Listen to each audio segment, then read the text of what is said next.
नमस्कार, बहुत स्वागत है आपका। आप देख रहे हैं गणेशा धर्मा सन्मार्ग। मकर राशिफल 2023। तो वर्ष 2023 के दौरान आपके जीवन में कौन सी खुशियां आने वाली है और किन मामलों में थोड़ा सावधान रहना है, चलिए आज हम आपको विस्तार से बताते हैं। 4 बड़े ग्रहों का राशि परिवर्तन क्या कुछ बड़ा बदलाव करेगा आपकी लाइफ में। तो जो शनिदेव हैं आपके राशि के स्वामी, आपके धन भाव के भी स्वामी हैं और 2023 में 17 जनवरी को आपके धन भाव में प्रवेश करेंगे और पूरे वर्ष यहीं पर रहेंगे। तो शनि महाराज का यह ग्रहों की जो ये चाल है ना, सबसे ज़्यादा इम्पोर्टेंट होगी आपके लिए, क्योंकि आपके राशि के स्वामी हैं। और 17 जून से 4 नवंबर तक शनिदेव वक्री अवस्था में रहेंगे। वर्ष की शुरुआत में 30 जनवरी से 6 मार्च तक वो अस्त भी रहेंगे। तो शनिदेव जब आपके दूसरे भाव में आएंगे और वहाँ से आपके चतुर्थ भाव, अष्टम भाव और एकादश भाव पर दृष्टि डालेंगे तो क्या होगा। विशेषकर आपके इस वर्ष विशेष रूप से इन भावों पर प्रभाव डालने वाले हैं, तो क्या परिवर्तन होगा। और दूसरी तरफ जो शुभ ग्रह हैं, अच्छी चीज़ों को देने वाले ग्रह देवगुरु बृहस्पति हैं, वर्ष की शुरुआत में आपके तीसरे भाव में हैं और आपके तीसरे और द्वादश भाव के स्वामी भी हैं। और ये 22 अप्रैल को आपके चतुर्थ भाव में प्रवेश करेंगे और यहाँ से आपके अष्टम भाव, दसम भाव और द्वादश भाव पर पूर्ण दृष्टि डालेंगे। तो शनिदेव और देवगुरु बृहस्पति तो जनवरी के मध्य से 22 अप्रैल तक आपका एकादश भाव और 22 अप्रैल के बाद आपका चतुर्थ भाव और अष्टम भाव मुख्य रूप से प्रभावित होने वाला है। आज हम इसी माध्यम से आपको बताएंगे कि क्या होने वाला है, क्योंकि राहु भी 30 अक्टूबर को चतुर्थ भाव में 30 अक्टूबर तक हैं और तुला राशि में केतु। तो ऐसे में राहु आपके तीसरे और केतु आपके नवम भाव में गोचर करेंगे। देव जो यहाँ पर सूर्य हैं वो अप्रैल के महीने में मेष राशि में है और यहाँ पर पहले से राहु है। तो राहु सूर्य दोनों मिले हुए हैं, ग्रहण दोष बना है और 22 अप्रैल को देवगुरु भी यहाँ पर आ जाएंगे। तो ये जो समय होगा 22 अप्रैल से 16 मई तक का वक्त, इस समय राहु, सूर्य और गुरु तीनों एक साथ रहेंगे। तो आपको अपने माँ के स्वास्थ्य का खासकर ख्याल रखना है और पारिवारिक गतिविधियों पर भी इसका प्रभाव पड़ेगा, तो आपको ध्यान रखना है। लेकिन दूसरी तरफ मई, जून, जुलाई, अगस्त जो महीना है, ये गुरु और राहु एक साथ बैठकर चांडाल दोष भी बनाएंगे।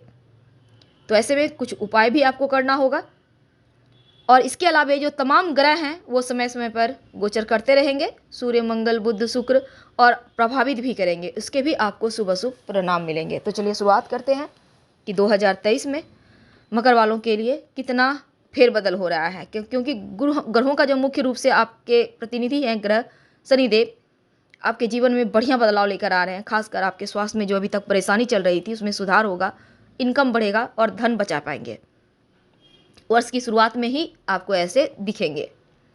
लेकिन फरवरी के महीने में क्या होगा कि देखिए, दोस्तों के साथ कहीं जाने की लंबी प्लानिंग भी आप करते इस समय नजर आएंगे और खासकर अपना मकान, भूमि, भवन, वाहन प्राप्ति की योग बनेंगे। तो इस समय दोस्तों का भी साथ मिलेगा, भाई बहनों का भी साथ मिलेगा और खासकर अगर आप नौकरी करते हैं, आप व्यापारी हैं, तो आपके जो सहकर्मी हैं उनके साथ भी आपकी अच्छी निभेगी और आप कार्यक्षेत्र में अपना दबदबा कायम रखेंगे। मार्च के महीने में पारिवारिक जीवन में खुशियां बढ़ेंगी, थोड़े बहुत खर्चे होंगे, माँ से आपको लाभ होगा, माँ से निकटता बढ़ेगी और इस समय अपना वाहन लेने की प्रबल संभावना भी है। वैसे आप प्रॉपर्टी वगैरह में भी निवेश कर सकते हैं। अप्रैल के महीना क्योंकि बड़े ग्रहों का परिवर्तन होगा, जैसे कि 16 अप्रैल को सूर्य राहु के साथ आ जाएंगे, तो ऐसे में माता पिता के स्वास्थ्य का भी ख्याल रखना है और साथ ही हृदय संबंधी समस्या या छाती वाले एरिया में समस्या, फेफड़े में थोड़ा सा ध्यान रखिएगा। हालांकि इस समय में आपका लव लाइफ बहुत अच्छा रहेगा और मई के महीने में अगर आप जॉब करते हैं तो पदोन्नति होने की संभावना बढ़ेगी। वैसे लंबी दूरी की यात्रा भी है, खासकर जो विद्यार्थी हैं, पढ़ाई लिखाई के लिए बहुत अच्छा वक्त है। विदेश जाने का सपना साकार होगा या घर से कहीं दूर जाकर पढ़ाई कर सकते हैं।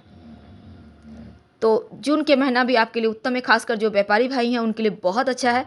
नए लोगों से व्यापारिक साझेदारी हो सकती है आपकी। तो जुलाई, अगस्त, सितंबर, अक्टूबर, नवंबर, दिसंबर में क्या होगा ये तो हम जानेंगे। पहले हम जानते हैं आपके प्रेम जीवन के बारे में विस्तार से कि 2023 में कैसा रहेगा। तो मकर वालों, प्रेम संबंध में थोड़ा सा आपको ध्यान देना है, क्योंकि मंगल महाराज वक्री अवस्था में पंचम भाव में होकर थोड़ा सा शुरुआत में, वर्ष की शुरुआत में आपको ध्यान देना है और उनको समझना होगा। कुछ भी ऐसा वैसा ना करे कि आपका लब नाराज हो जाए, रिश्ता टूट जाए, इसलिए थोड़ा सावधानी रखना होगा। लेकिन फरवरी, मार्च, अप्रैल, मई, ये जो 4 महीने हैं आपके रिश्ते में मजबूती आएगी, जिनसे प्रेम करते नज़दीकियाँ बढ़ेगी। हो सकता है आप उनसे विवाह करना चाहें। जून और अगस्त, सितंबर, अक्टूबर, नवंबर, ये 5 महीने लव मैरिज होने की संभावना बढ़ी हुई है। करियर की बात करते हैं, बहुत ज़्यादा सावधानी रखनी होगी क्योंकि 10वें भाव में केतु हैं और हो सकता है आपका काम में मन ना लगे या फिर आप जितना मेहनत कर रहे हैं उस अनुसार फल नहीं मिल रहा। तो ऐसे में हो सकता है आपको कुछ जैसे जॉब वगैरह छोड़ने का मन करे, पर ऐसा मत कीजिएगा क्योंकि यहाँ पर राहु केतु आपको भटका रहा होगा, ध्यान रखना है आपको।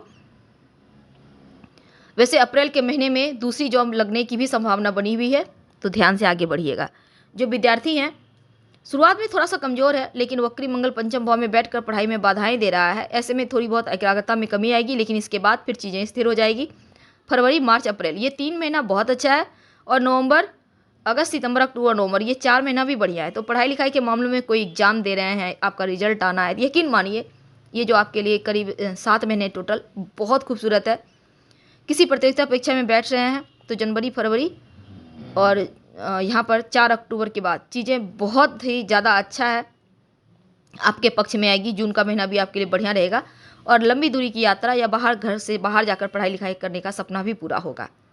धन की बात करते हैं। देखिए, शुरुआत में थोड़े बहुत खर्चे होंगे क्योंकि सूर्य बुध द्वादश भाव में है, हालांकि संतुलन आप कर पाएंगे। लेकिन राहु केतु 30 अक्टूबर तक आपके चतुर्थ दशम भाव में है, तो ऐसे में नौकरी में भी छोटे मोटे उतार चढ़ाव होंगे, लेकिन बीच बीच में अच्छे फल भी मिलेंगे। तो संतुलन बनाए रखने के लिए आपको भी थोड़ा सा प्रयास करना चाहिए। पारिवारिक जीवन की बात करें तो पूरे वर्ष राहु चौथे भाव में है और शुरुआत में शनि आपके लग्न में है, तो पारिवारिक जीवन में छोटे मोटे उतार चढ़ाव है। 17 जनवरी को शनिदेव द्वितीय भाव में आएंगे, तो कुटुंब में छोटे मोटे कहासुनी हो सकती है। पार्टनरशिप में अगर कोई काम करते हैं तो समस्याओं को अपनों के द्वारा सुलझाया जाएगा। शनिदेव की दृष्टि के चतुर्थ भाव पर भी पड़ रही है, तो यहाँ पर राहु पहले से हैं, तो 22 अप्रैल को देवगुरु आ जाएंगे और इस समय क्या होगा, पारिवारिक जीवन में छोटे मोटे तनाव रहेंगे। तो ऐसे में अपने माँ का भी स्वास्थ्य का ध्यान रखना है और पिता के साथ रिश्तों को बनाए रखिए। संतान की बात करें तो शुरुआत में संतान को लेकर थोड़ी समस्या है क्योंकि संतान थोड़ा क्रोधी हो सकता है, इस समय आज्ञा मानने से इनकार करे, तो आपको स्थिति को संभालना होगा। फरवरी, मार्च, अप्रैल, ये 3 महीने बहुत अच्छे हैं। संतान अपने क्षेत्र में तरक्की करेगा या फिर संतान अगर नहीं है तो संतान प्राप्ति के योग बनेंगे, यहाँ पर समय अच्छा है। विवाह की बात करें, वर्ष की शुरुआत में शनि और शुक्र की दृष्टि आपके सप्तम भाव पर रहने से दाम्पत्य जीवन में प्रेम, आकर्षण है, एक दूसरे के प्रति जिम्मेदारी भाव है, रिश्तों को निभाएंगे, प्रगाढ़ता आएगी।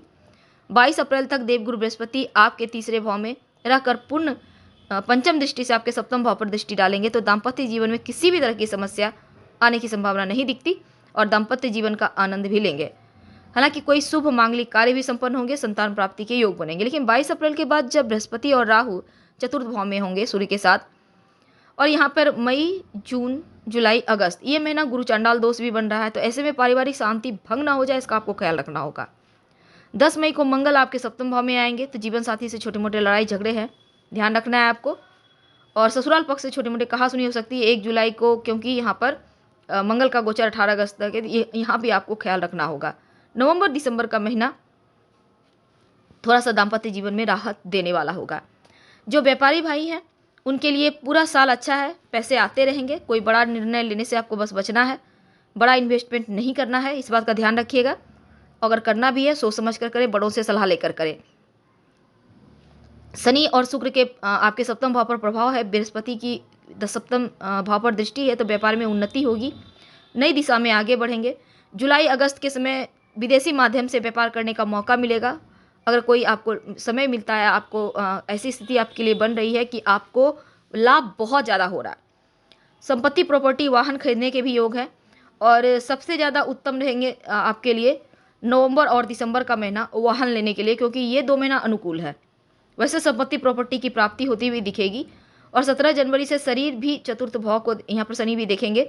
अब 22 अप्रैल से बृहस्पति भी इसी भाव में आएंगे, तो सूर्य भी यहाँ रहेंगे। विशेष रूप से अप्रैल मई प्रॉपर्टी में हाथ डालने से आपको बचना होगा। ये 2 महीना आप शांत रहें, इसके बाद कार्य करें तो ज़्यादा अच्छा है।